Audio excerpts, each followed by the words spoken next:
This happened to me when I was 17 years old at the time, and is by far the most horrifying thing that I've ever encountered.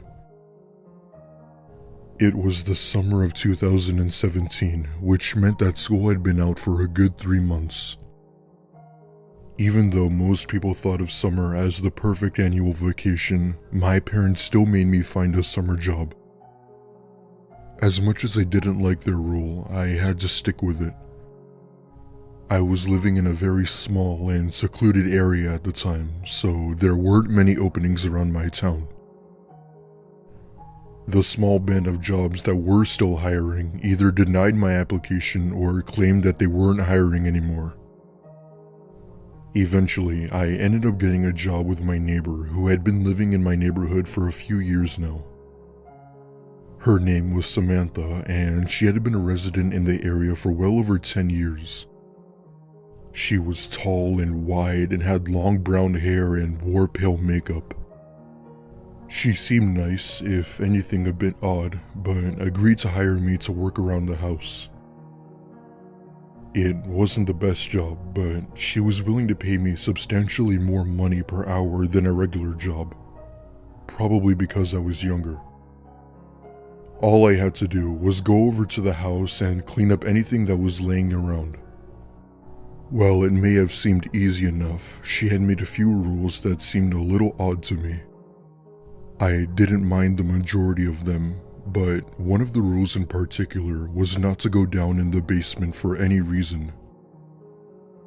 What made it even more strange was that her basement door even had a sign on it and made it obvious she didn't want anybody down there. I wasn't the type of person to go into other people's business, but it was very sketchy to say the least. Samantha had left for work and told me that I could leave whenever I was done with everything. There really wasn't much around her house for me to clean, so I just started wiping down furniture to act like I was doing something productive.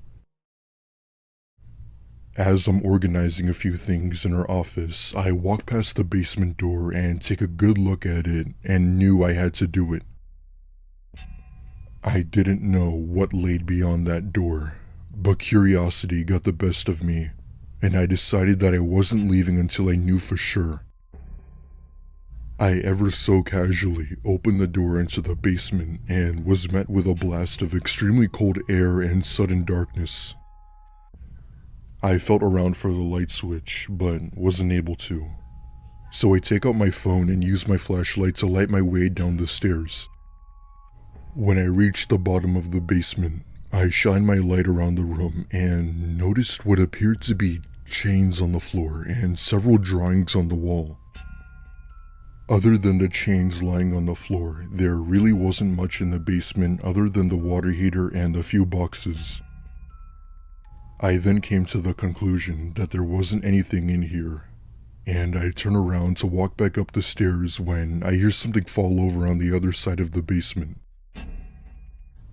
Not hesitating, I turn on my flashlight and walk over to where I heard the noise. When I saw what it was, I really didn't know what to think.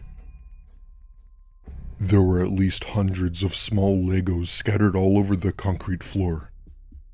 But before I was able to leave, I heard the sound of a small child in the pitch-black basement.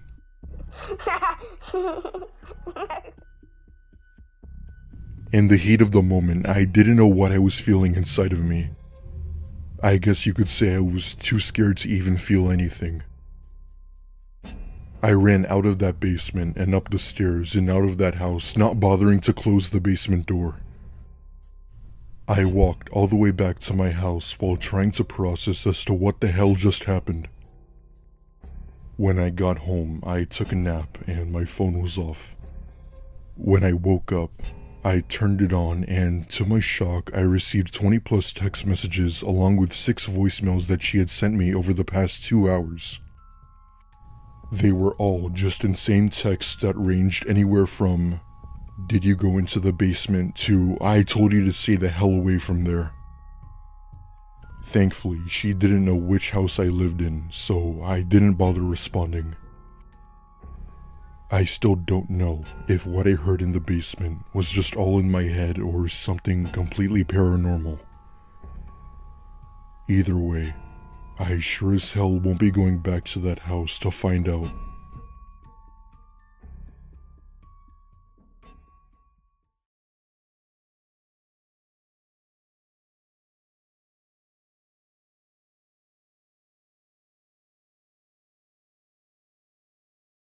I'm telling the story on behalf of my friend who experienced this traumatic incident.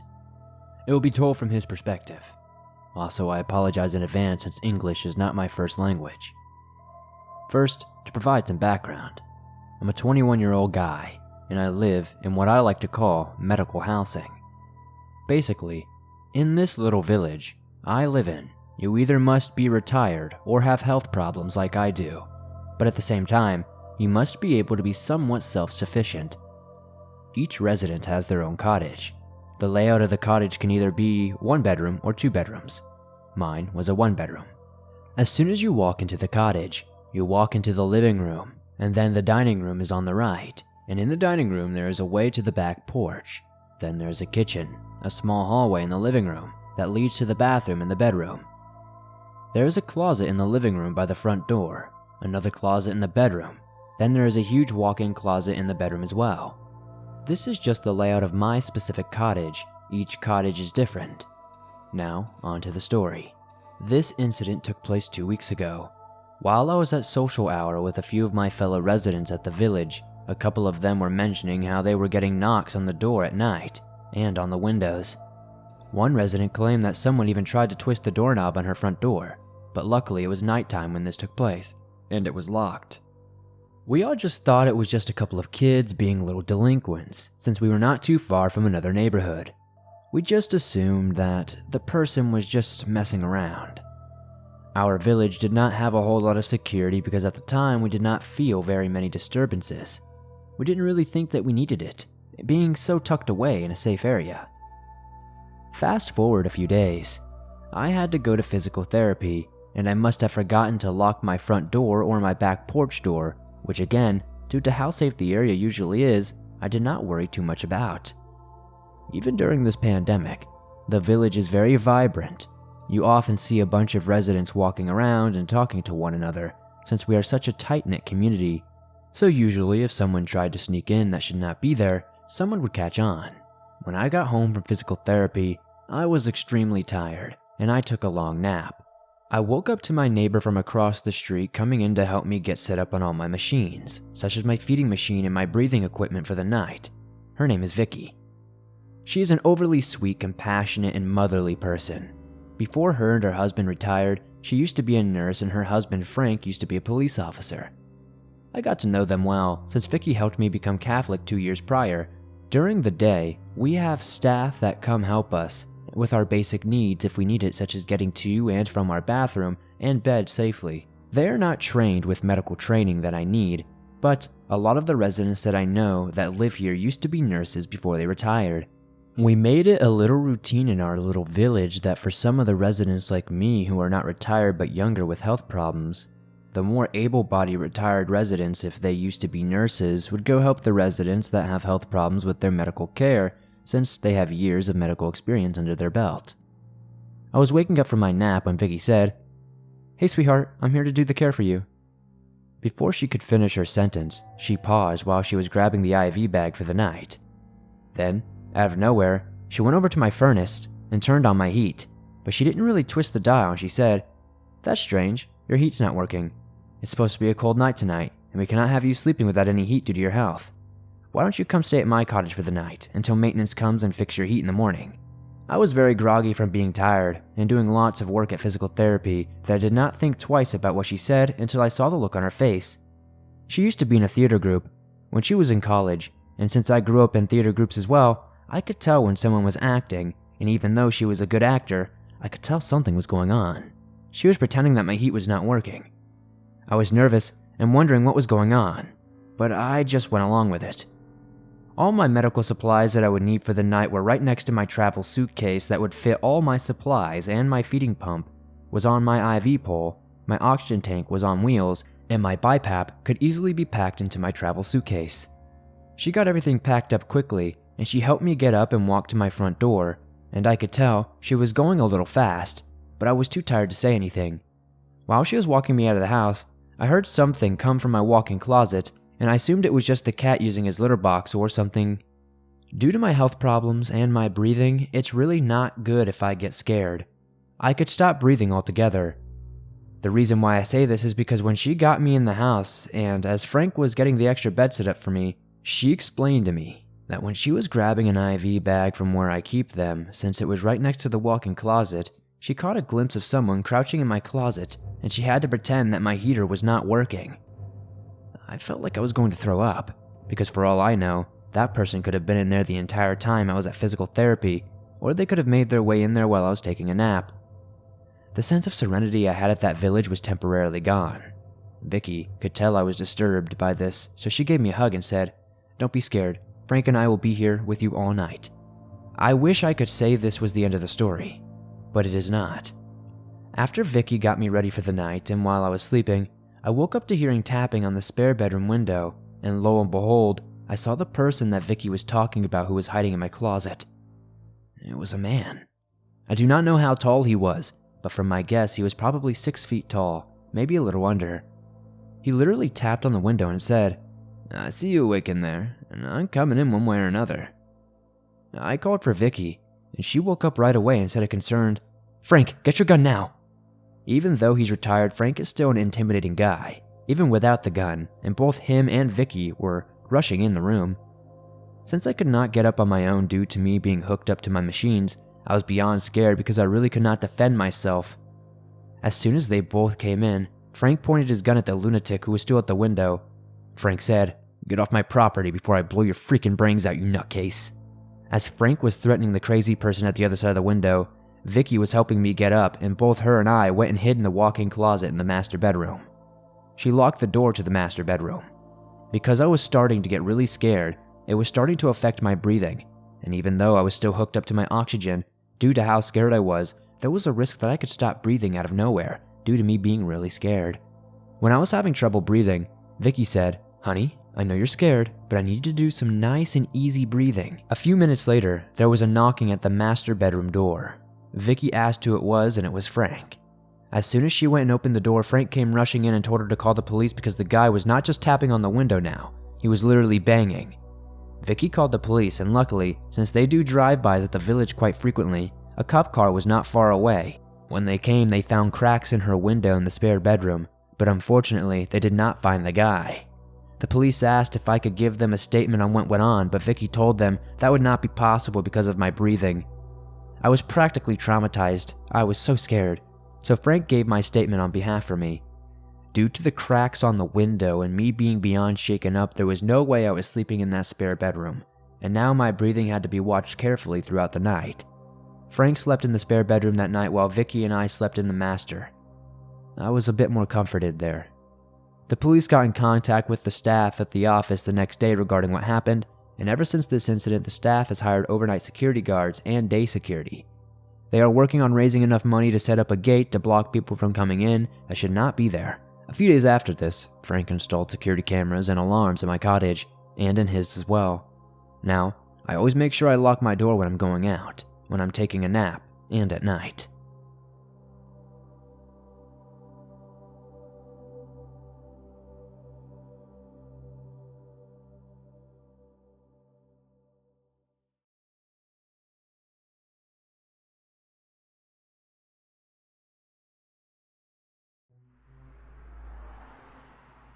I saw another post earlier today, which inspired me to post one of my own stories.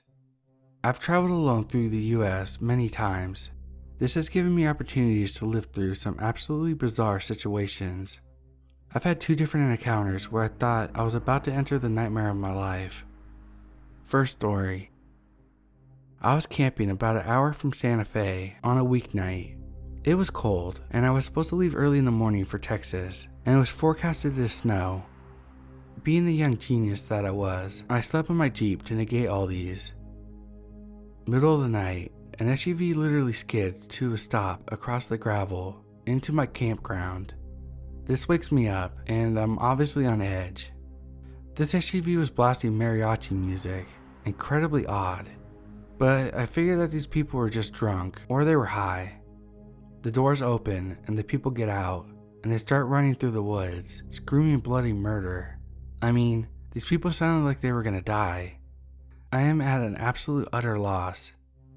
After maybe a minute or two, everything gets suddenly quiet and I don't hear them anymore.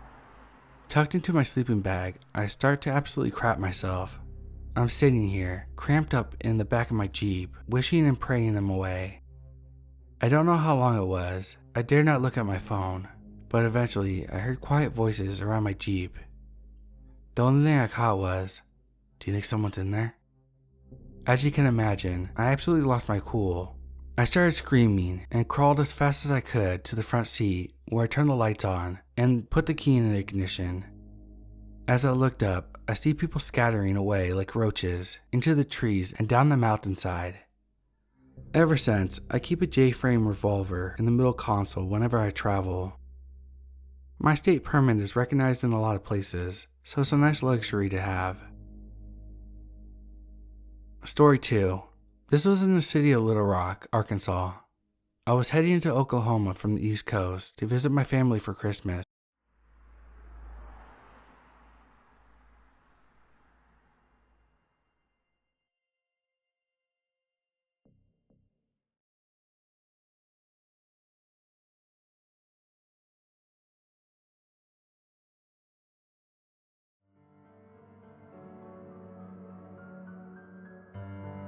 For years I've been paranoid about changing near or around a window. I think it all leads back to the story that I'm about to tell you. For the record, I'm a female, and this happened to me 10 years ago when I was 13. My parents had divorced when I was 1, and my brother was 3, so we would visit my dad in his mobile home every weekend. It was the summer before I started 8th grade, and I was at my dad's house with my brother for the weekend. My dad had to take my stepmom to a doctor's appointment that was right down the street for a few hours. He had done this before because we had cell phones and we never really left the house because we didn't really have any friends over at my dad's. My brother is 2 years older than I am, so he was considered the responsible one. We had a routine that we would follow every time we visited my dad. Get up and sneak whatever breakfast we could before our stepmom got up. And then I'd watch a movie in my room, and my brother would play the Xbox in his room, which was right next to mine. I had just finished up watching Live Free or Die Hard when I decided to get dressed and start my chores. The way that my room was set up, I had a rolled bunk bed pressed against the window so that my feet would be facing the window and my head would be near the door. The TV was right across from that, so there was only a little narrow area in the middle where I could walk or get dressed. My dog Chester was on the bottom bunk laying in what little sun came into my room. As I was finishing putting my t-shirt on, I noticed that Chester had sat up looking towards the window. He slowly moved towards it and then started to growl. Now, my dog wasn't really that intimidating and he really only barked whenever he was excited or when someone knocked on our door, but I had never heard him growl before, like ever. Immediately I was on alert, really unsure of what was going on. I got as close to the far wall as I could and then looked out the window. I didn't see anything and I tried to calm him down, but me getting closer to the window seemed to only get him even more protective. Right after I had walked away was when you get that really bad feeling you get when you just know you're being watched. As I turned, I saw a right hand come up to the glass on my window and then pause right before the left one joined it. I froze in place when finally a face appeared that I had recognized. It was my neighbor that was 5 houses down from us. He had always given me the creeps, and I guess my intuition was right. He was looking around my room when his eyes finally landed on me. He gave me this really eerie smile and he gestured for me to come to the window. I just shook my head and reached for the baseball bat that I had on my wall. My dog was going absolutely apeshit seeing this guy look at me, now snarling and lunging at the window. The guy tried to slide open my window, and that's when I yelled for my brother. I think that the man thought I was home alone because the horror that came across his face when my brother ran in then made him realize he couldn't do anything to me. He took off running down the street to his house while my brother and I shouted at him from the porch while my dog was fighting to try and get past us to chase him. My brother and I sat on the couch after that and talked about what happened. We pretty much both agreed that it would just be smarter to never tell our dad about it, and that I was never to walk near his house. The only thing that I really regret from this incident was that our other neighbor that my stepmom was really close with was actually attacked by him a few months later. I had felt that because I didn't say anything, that I'd actually allowed it to happen.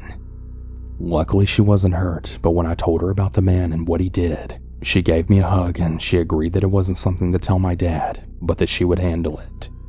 I guess she did, because a year later he was then gone and I never saw him again after that. I only really told my dad's mom about the incident when she had moved into the house and I was already 21 years old and didn't stay the weekends anymore. I told her to never tell my dad because I just knew how he'd react. Well, that didn't happen, and later that night my dad ended up chewing me out for not telling him. I told him that if he knew what had happened, my weekend visits to him would have been in prison because he probably would have gone over to the man's house and killed him. He agreed, but he wanted me to tell the full story to him and my stepmom. Despite how long ago this was, I'm still really afraid I'll see him again. That he'll end up being a dot on a map near my house, or that I'll wake up with him peering through my window. Due to this event, it really turned me into a really paranoid person. Anytime there's a little sound near the window whenever I'm getting dressed, I kid you not, I'm always reaching for something to fight for my life. If it wasn't for my dog and the fact that I changed so fast, who really knows what the man would have tried to do to me or what he would have seen when he looked in my window. To everyone out there, please stay vigilant and always trust your gut.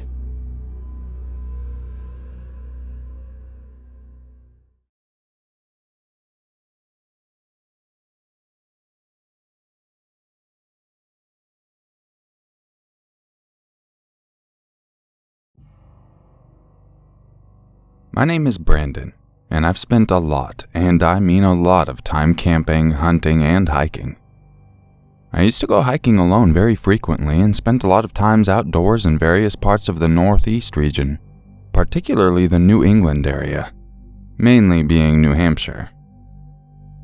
I wasn't too big on the idea of hiking with others and mainly preferred to be alone with the exception of my dog.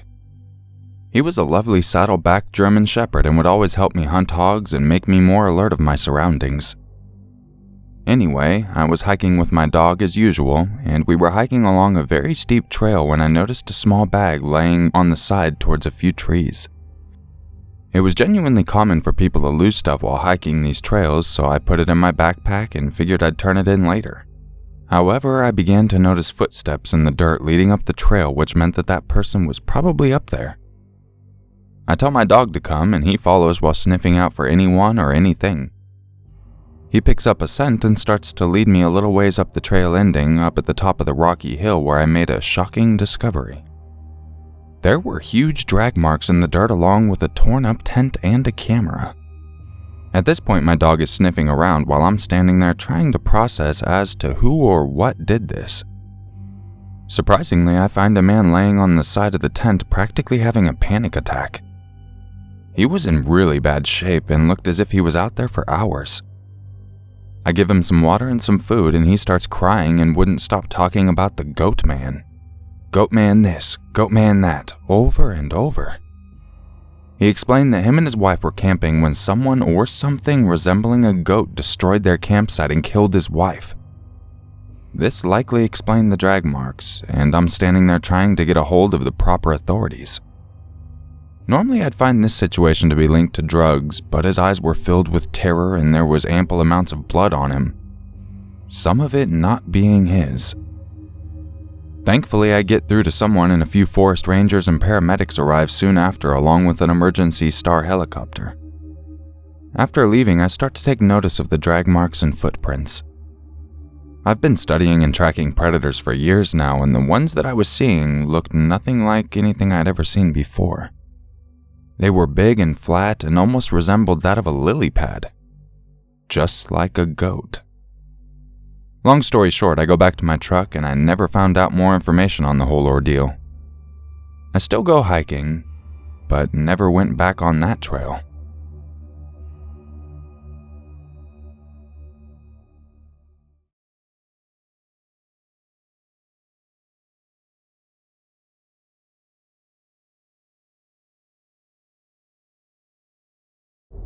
I can't speak for the Grindr experience in Western communities, but I can speak for one particular Grindr experience from here in India.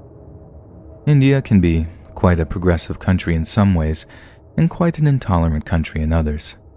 For example, we have the Hijra here, which are like Indian transgender or third gender people who have been accepted for thousands of years. They are even part of the Hindu religion, and Eravanis, as they are sometimes called, take part in a festival in which they marry the Hindu god Eravan, and then mourn his death by ritual sacrifice. But like I said, India can be very homophobic too, and although same-gender partners were technically recognized in 2018, same-gender marriages still aren't legal, and almost a quarter of the Indian people are strongly against it. So as you can imagine, dating apps can be an absolute blessing when it comes to finding partners, or in my case, they can be an absolute curse. I matched with one guy, and he was really, really cute, so immediately I shared a picture of myself asking him if he wanted to meet up. I'm a little bit older than some of the cuter guys in my area, and I fairly rarely get a reply from them. But when this guy actually messaged back, I got so very excited, and we quickly arranged for him to visit my apartment. When he tells me he's on his way, he asked to see a few more pictures of me so he can know what he's looking forward to. Of course, I show him, and because I'm so very excited to meet him, I don't really think anything of him asking me to see me in my work clothes. He said he liked a man in a shirt and tie, and since I worked in an office here in Mumbai, I had plenty of professional and not-so-professional shots on hand. His questions continued to get quite personal, asking where I worked, but when I confronted him on it and asked why he seemed to be interrogating me, he replied that it was for his own safety. He'd been with some rough guys in the past, and he was worried something might happen to him. I thought that was just the sweetest thing, so after assuring him that my intentions were nothing but good, I answered every question he had of me. About an hour later, he shows up, and he looks even better than his pictures. I can't believe how lucky I am. He looks fantastic, and he seems to really actually like me. We had drinks, chatted about this and that, and after an awkward first kiss, we fell into bed together. It was honestly one of the most magical nights of my life. I never had much luck finding partners. I'm definitely not the most handsome desi gay guy out there, so such a wonderfully romantic evening was just a dream come true for me. When it was over, we cuddled for a while, and I was so happy to hear that he wouldn't mind meeting me again sometime. Then he got up, went to the bathroom for a drink of water, and began to put his clothes on again. It was quite late at that point, so I figured he just needed to leave because of work in the morning or something, and just as I'm about to give him a kiss goodbye, he looks me dead in the eyes and says, 30,000 rupees. I thought he was joking. I really did. And when he held out his hand to me, I laughed a little. But the look on his face was deadly serious. He seemed to get offended when I laughed at what turned out to be a very serious demand. The thing that really got to me, though, was how rehearsed his routine was. As soon as I showed any sign that I wasn't willing to give him the money, he turned nasty, started clapping his hands and really shouting about how, "Oh, you're not going to pay me for this? We just had it. Do your neighbors know that you're gay?" I think he must have pegged me as a shy, half-out gay guy from the get-go. He must have known I lived in a nice place where my neighbors or parents wouldn't have approved of my lifestyle. I begged him to be quiet as he took his phone out and showed me what was obviously an addition to his profile, a little code word we have for male escorts that, well, I won't reveal here for obvious reasons, but I swear to you, it wasn't there when we talked, and to my horror, I was being rather effectively blackmailed. And for 30,000 rupees too, that's about $400, a lot for me, and I could be considered to be quite well off here for my white-collar job. So much that there's no way I had all that cash on me, so he just took what was in my wallet, then demanded I take him to a cash machine. My last line of defense was telling him that I just didn't have the money in my account. But he recognized the lie instantly and raised his voice again, calling me expletives and calling me cheap. At this point, my neighbors are actually looking out of the windows because he's raising his voice on the walkway outside my apartment. I have to beg with him with tears forming my eyes. Please don't show them. They don't know. They don't know. He smiled such a sick smile after that, knowing that he had me by the balls, and all I could do was roll over and let it all happen. We had to go to 2 different ATMs, his insistence, not mine, to withdraw the full amount. And that's when he basically rubbed salt in the wounds by calling some of his friends on his phone to gloat about how he's got a big one tonight. And I'm not talking about his ling. At the start of the night, I was so excited, and at its peak, I thought I'd found true love. But then there I was, feeling stupid, scared, and utterly humiliated, being robbed blind by a soulless, heartless predator. When we were finished getting the money, he told me to drop him off somewhere, and he even had the cheek to thank me for a good night. When I drove back home, I actually thought about taking my own life. The feelings were just too much for me, and I wasn't sure if I could stand to feel them any longer. But instead, I just got drunk and cried until I fell asleep. Perhaps the worst thing is that my neighbors suspect something now. I know they look at me different, and they're not nearly as friendly as they used to be. I think I might move somewhere else soon, maybe look for a new job too, because I really cry for help inside. I really don't deserve this, and I wonder what I did so terrible that it actually happened to me. So please, never share any intimate pictures unless you really trust the person, and make sure to trust them before you invite them over to your place.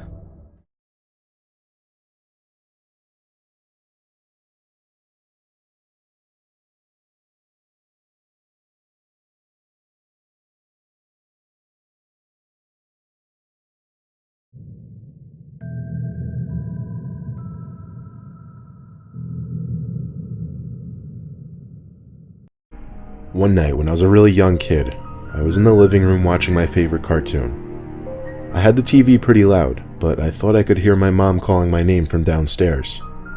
I called back, "What?" She didn't answer, so I guess she couldn't hear me. I heard her call me again, so I went down to the basement. The lights were off, so halfway down I called for my mom. She didn't answer. I didn't know where she could be calling me from, but one thing was for certain though. She wasn't in the basement. I started going back up the stairs, but before I even got to the top stair, I heard my mom's voice again from down in the basement calling my name. I looked down into the pitch blackness. I ran back up to the top step, turned on the lights, and walked halfway back down, peeking into the basement. I didn't see my mom anywhere down there. Suddenly, I got a huge rush of horror. I ran up the stairs basically crying for my mom. She came rushing down the stairs from upstairs, and I cried to her that something was calling me from downstairs that sounded just like her. She swore to me that she hadn't been calling me. She went down to the basement to check and make me feel better, but I didn't feel better. I'm sure she didn't believe me. Why would she? I was a little kid, but I still know that I heard what I heard.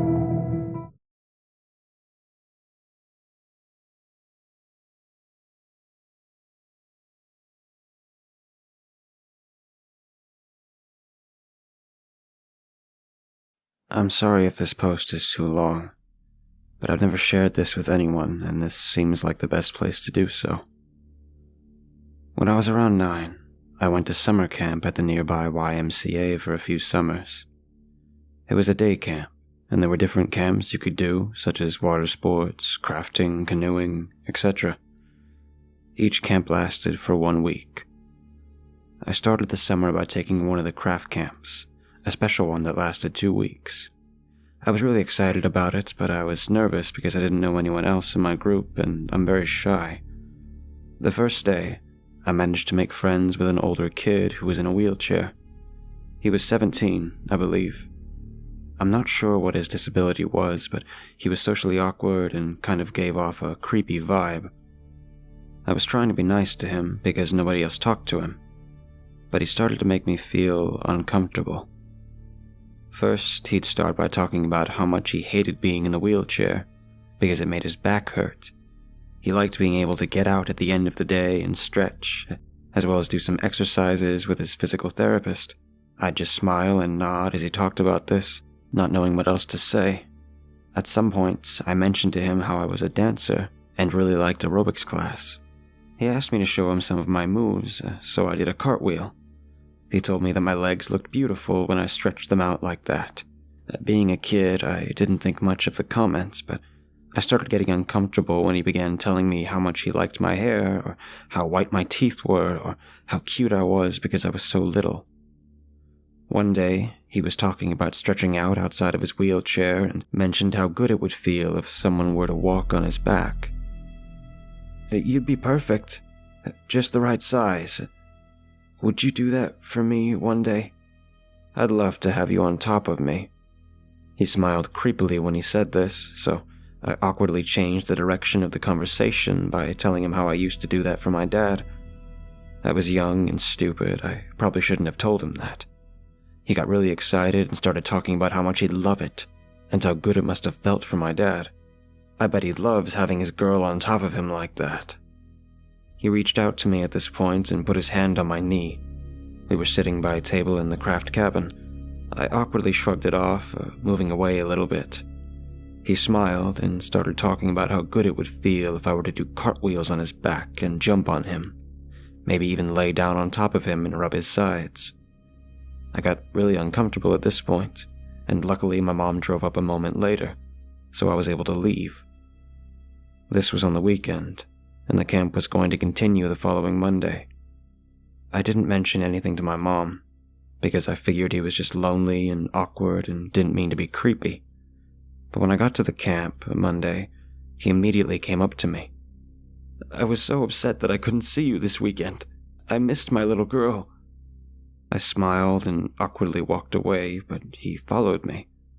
We were all going as a group to the craft cabin, and he came up next to me and asked if I wanted to sit in his lap and ride to the cabin with him.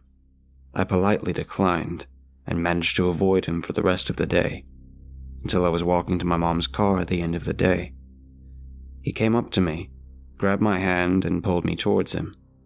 "You've really hurt me today. How would you like it if I hurt you?" I yanked my hand away and walked quickly to the car. I told my mom about it all as soon as I got in the car. She immediately drove over to the camp officer and spoke with the camp leader about it, who I shared my story with. He assured us he would take care of it immediately. As we were driving away after the meeting, I saw 2 counselors go up to the boy and lead him into the camp office. The look on his face looked like he was going to murder someone. I never saw him after that.